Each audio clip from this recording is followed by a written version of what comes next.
Nowhere was Trump more connected to the music industry than with Michael Jackson. What most people don't realize is how close Trump and Michael actually were. They met at Madison Square Garden in '88, and in 1990, Michael was at the grand opening of the Trump Taj Mahal. And Trump said something that I want you to remember for later. He said, if I ever needed him, he'd always be there. Very loyal to his friends. If you haven't been under a rock, then you've seen certain artists and rappers come out and either perform for Trump, endorse him, or in some cases, flat out embarrass themselves like Nicki Minaj in order to get proximity to him. But Trump has been parading around with some of the most famous artists and musicians long before he was president. And if I peeped anything about him, it's that he doesn't do anything unless he can benefit from it. So the question we have to ask ourselves is, what is he gaining from these relationships? And maybe more importantly, why can't anybody seem to say no to him? Now today, we're reacting to a video from the YouTube channel J Diggs. So let's dive in and see if he can break down why. Something is happening in hip hop right now that nobody can fully explain. Rappers who built their entire careers on being anti-establishment are suddenly lining up behind a president that most of them publicly hated just 5 years ago. So ain't nobody gonna perform for Donald Trump, huh? Which one of you jigaboo ass niggas gonna be the first one to do it? Now everybody's entitled to their own political opinion, but it begs the question, why now? And why so publicly? In 2018, Nicki Minaj went on social media and talked about how she came to the United States illegally at 5 years old. She directly called out Trump's family separation policy. I couldn't imagine a little child going through all of that trying to get to another country because they didn't have money in their country, or, you know, whether you're fleeing from war, whatever it is, and then being taken away from the one person that makes you feel comfort, you know? That is what really raised my eyebrows. I was like, this is, something about this doesn't sit right in my spirit. Now fast forward to January 2026, this same woman is standing inside the Treasury Department holding Donald Trump's hand, calling herself his #1 fan, and then Trump gave her the $1 million gold card, which he says fast tracks your immigration visa. But what he's not telling you is the gold card is basically worthless. A Homeland Security official told New York Times that the gold card was basically a novelty item with no legal standing. Plus, Nicki has already been a permanent resident for almost 20 years. It just doesn't make sense. And then Snoop Dogg in 2017 threatened to blacklist any rapper who touched the Trump stage. But then in 2025, he performed at the Crypto Ball to celebrate Trump's inauguration. See, when I started digging into this, I found something that goes back way further than MAGA, further than politics. I found a business strategy that's been running for almost 40 years. My search led me to a book that Trump wrote in 1987, where he basically lays out exactly how he operates. And when you read it, you realize he's been running the same playbook on the music industry for decades. In chapter 2 of The Art of the Deal, he lays out exactly how he approaches every negotiation, relationship, and transaction in his life. He writes, leverage is the biggest strength you can have. Leverage is having something the other guy wants, or better yet, needs. Or best of all, simply can't do without. So basically, you find what somebody needs and use it to create loyalty. But why rappers? And why would he need leverage from any musician? Well, the answer is influence. It's one thing, we all evolve and our opinions and things change. But when you see the drastic change from somebody like Snoop Dogg, it makes somebody like me perk up. When I see him go from 2017 doing what he was doing to then later on, years later down the road, performing for Trump, that's what makes me go, Since 1989, Trump has been name dropped in over 300 rap songs. Rick Ross mentioned him in 9 different songs. Nas referenced him 7 different times. Migos, Young Thug, Lil Wayne, Raekwon, they all threw around Trump's name the same way they do with cars and luxury brands. Rappers were saying things like, stacking paper like Trump, and guess who's the black Trump? And I'm Donald Trump in a white tee. But here's the part that nobody ever puts together. Trump wasn't just a name that rappers dropped in songs. He was actually a mover and shaker in the music business itself. Not just that, Trump was just Trump wasn't taboo in black culture. When I was a kid growing up, Donald Trump speaking his name in black culture, it wasn't something that was taboo. Now it's kind of taboo-ish. People call him racist and call him whatever they want and have any opinion you want to on him. That don't have nothing to do with me. What I'm saying was, back in the day, he was not taboo. He was baked into black culture. He was baked in. Back in the 80s and 90s, Trump owned multiple casinos in Atlantic City. Trump Plaza, Trump Castle, and the Trump Taj Mahal. Atlantic City was the East Coast Vegas, and Trump's properties were at the forefront for live entertainment. One of their main budget items was concerts and shows. Mike Tyson was fighting at Trump properties. Major artists like James Brown and the Rolling Stones, they performed. In the late 80s and 90s, Trump's casinos were a pretty big gig. But the bridge between Trump and specifically hip-hop was none other than Russell Simmons, the co-founder of Def Jam Records and one of the pioneers of hip-hop as an industry. And for over 30 years, he was one of Donald Trump's closest friends. And I'd been his friend. I'd been back and forth to Mar-a-Lago on his plane so many times. I've been on his helicopter so many times. I was there on his first date with Melania. I mean, I've always been his friend until he ran for president. Instantly. You were on his first date with Melania? Yeah. And this matters because Russell Simmons was a gateway for him. Trump got a feature on Method Man's album in '98, and in '94, Trump and Marla Maples appeared on The Fresh Prince of Bel-Air. Thank you for ruining my life. Ashley! What did you do? Everybody's always blaming me for everything. Trump became a part of hip-hop's culture, and he was walked in by one of hip-hop's most powerful figures. Now, eventually, Russell Simmons cut Trump off as soon as he ran for president. He was always very kind to me, to my brother. He's a very likable person. But I just don't think he's a suitable person for presidency, right? But it was too late. Trump already got what he wanted out of him. The next connection really surprised me because nowhere was Trump more connected to the music industry than with Michael Jackson. What most people don't realize is how close Trump and Michael actually were. They met at Let me rewind just a little bit. We all seen what happened to Russell Simmons now. I don't know if Donald Trump be having secrets on people. If he be knowing stuff that whoever he's having that relationship with wants nobody else to know. But whatever it is, something about him. Square Garden in '88, and in 1990, Michael was at the grand opening of the Trump Taj Mahal. And Trump said something that I want you to remember for later. He said, if I ever needed him, he'd always be there. Very loyal to his friends. That same month, they were flying together on private jets. They traveled in a motorcade together. And in 1994, Michael rented out an apartment in Trump Tower while he was recording the History album. He was living floors below the Trump penthouse and would actually watch TV with his family. Michael even mentioned Trump's name in his song called Money. So now, Trump has another high-profile friend in the bag. But who wouldn't want to be friends with the greatest entertainer of all time? But the next connection is where the waters really start to get muddy. From 1997 on, Trump and Diddy were everywhere together. The US Open, the grand opening of Diddy's restaurant, Justin's, Diddy's 29th birthday party. Trump also attended one of Diddy's infamous white parties in the Hamptons. The two were tight. I love Diddy. You know, he's a good friend of mine. He's a good guy. He expects. Is he a good guy? I don't want to answer that question. Well, I think he's a good guy. I'm going to stick up for him. The point is, by 2014, Trump had spent nearly 3 decades building relationships with the most powerful people in music. He was their landlord, he was their casino host, their party buddy, their symbol of wealth.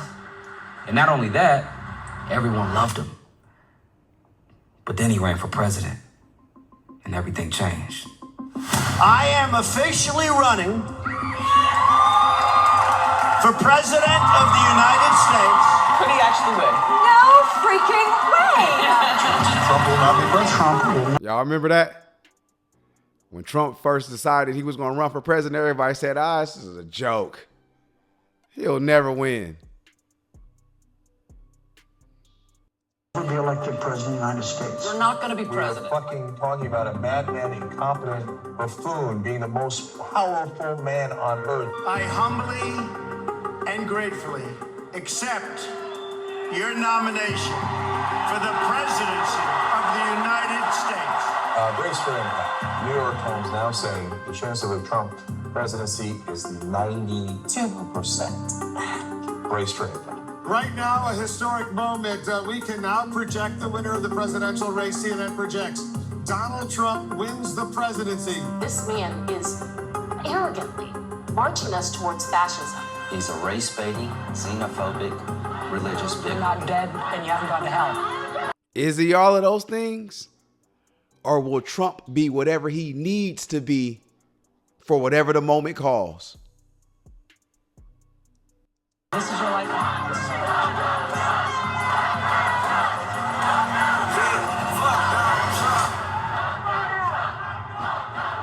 Trump's game plan was starting to crack. By the time he was in office, most of Trump's mentions in rap songs were negative. YG and Nipsey Hussle dropped FDT, and dozens of artists started sending cease and desist letters demanding Trump stop playing their music at rallies. Trump's strategy of having influential friends wasn't quite working the way he thought. He needed a new game plan. Now, the first rapper to come out in full support of Trump was Kanye. But he doesn't really count because Kanye, he just goes against the grain just to go against the grain. He does shock value just for the hell of it. And even Trump distanced himself from him when Kanye became a liability to his image. So even... Why are you looking at that man like that? Whoever captured that picture is cold-blooded, but why was Trump looking at Kanye like, this mother... If I didn't need him, I'd kick him out of here right now. That relationship was transactional. But Trump's real game plan came around the end of his first term. By 2020, Trump had lost most of his entertainment industry support. But remember, Trump doesn't need friends. He needs leverage. And on his way out of the White House in 21, he found the most powerful leverage the music industry has ever seen. And new this morning, ahead of leaving the White House, President Trump has issued his final list of presidential pardons and commutations. Other notable names on the list include rappers Lil Wayne and Kodak Black. And if you look at who got them, it looks random, but if you follow the music industry, it's not random at all. Lil Wayne got a full presidential pardon. Wayne had pleaded guilty to possessing a firearm as a convicted felon. He was facing 10 years in prison. But ever since Trump pardoned him, he's been showing support, publicly endorsing him. Now, Lil Wayne's attorney told the New York Times that the weapons charge wasn't the reason for Lil Wayne's support. But in the same breath, he said it may have ultimately been a factor. His own lawyer basically admitted the connection while technically denying it. Of course, we all know, scratch my back, I'll scratch yours. This isn't like behavior that we haven't all seen. We all know Donald Trump and Lil Wayne are both two self-serving people. Then you got Kodak Black. Kodak Black was serving 46 months for falsifying firearm purchase forms. And then Trump gave him a commutation which lowered his sentence, and he was released immediately. Since then, Kodak has shown loyalty nonstop, appearing at Trump rallies, rapping on Trump anthem songs. Trump a real one, you know, be Gemini's, and so Trump know what's up. I mean, we both are Gemini's. His birthday 2 days after mine. He be down here and stuff, Palm Beach. Now, Kodak, he's Haitian, right? And even when Trump was making comments about Haitians eating cats and dogs, Kodak still stood behind him. But that's how deep the loyalty runs when someone can keep you out of jail. Now, someone you might not know, Desiree Perez, also got a full pardon. She was the CEO of Roc Nation, Jay-Z's company. She was pardoned for a narcotics conspiracy conviction.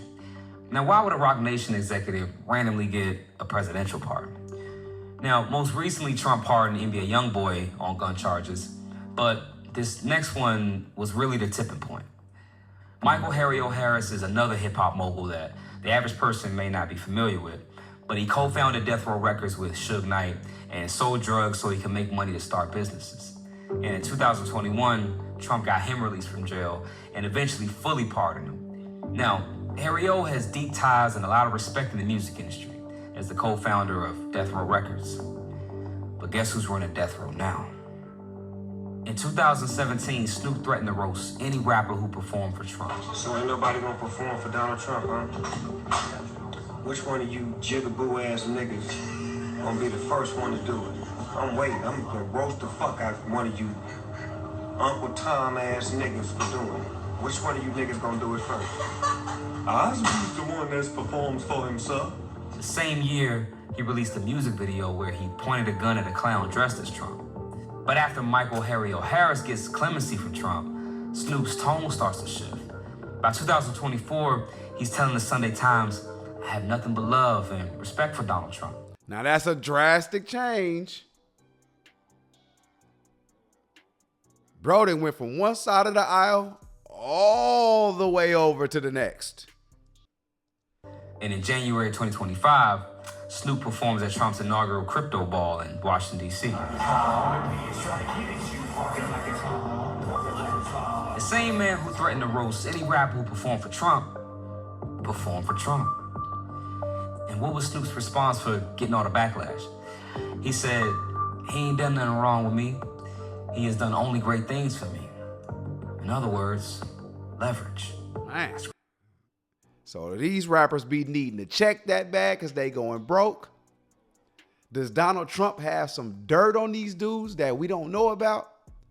Or does Donald Trump just doing favors for them and then they're turning around and doing a favor for him? It's a lot to think about. Scratch your back, scratch my back. Let's call it the Trump loyalty program. Sean Diddy Combs, Right. would you consider pardoning him? You know, I was very friendly with him. I got along with him great. But when I ran for office, he was very hostile. He said some not so nice things about you, Yeah, sir. and Yes. it's hard. I don't know. It's more difficult. It makes it more. I'm being honest. Yeah. It makes it more difficult to do. Now, the pardon strategy only works for rappers with legal troubles. But what about the rappers who just need a check? 50 Cent said Trump's team offered him $3 million to perform at the Madison Square Garden rally. Is it true Donald Trump tried to give you money to endorse him one time? Yeah, they just offered me $3 million. To perform? At the RNC or this past Sunday? At the No, this past Sunday. At $3 million. And then they offered you money for the Republican National Convention too, right? He turned it down, but the offer of $3 million shows us what the going rate is for a major hip-hop cosign.